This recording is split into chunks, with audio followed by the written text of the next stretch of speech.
Kasalukuyan po yan. Dayan niya kahapon. Kahapon. Sorry. Pero sa Princess, ang ganda na walang makeup po.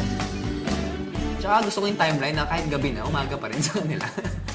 Hindi, yan yung ilan sa mga tape sequences kahapon. Yan yung mga nangyayari behind the scenes. Si Yayo, na palagi, sinasabihan na yung mga Dream Team housemates, lalo na yung mga teens, kung ano kailangan gawin, prepare. Kasi kabadong-kabado sila eh.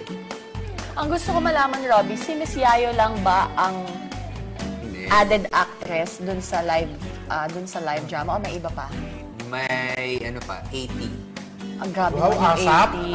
80. May tatlo naman. pa yata, or dalawa, na makakasama sila. Pero ang nakita pa lang natin so far ay Miss si Miss Yayo. Yayo. And kailangan Yan din ang isa isipin, nilang aabangan. Sino ang mga matitinding artistang makaka-eksena ng mga housemates? Bakit mga teens lang? may eksena yan eh, Sila yung may tape sequences. Dito sa malayong location. Oo, in-explain nga po namin na live drama talaga siya. Pero dahil dalawa ang location na magkalayo, kailangan yung itong unang lokasyon, konti lang naman na eksena doon. Imagine yung konting eksena yun, isang buong araw sa taping.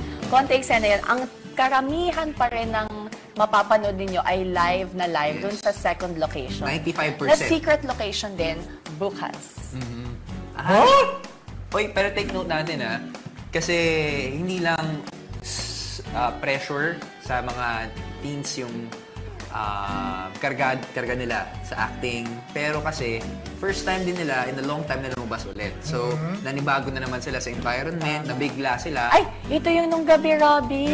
Ano yung Apple? Hala? Kuya! No filter talaga. Kuya! Bakit ang pangit ng bida? Favorite lang kasi pero walang ka-charm-charm. Langaw yan sa sinihan. Ay, ang harsh naman. Hindi po kasi, ano pong pinapanood ninyo na show? Kaya Kasi nga hindi po sine yung gagawin ng housemates at hindi po ipapalabas sa sinihan. Live. Iba yata yung show na Ewan pinapanood ko. ninyo. Oo.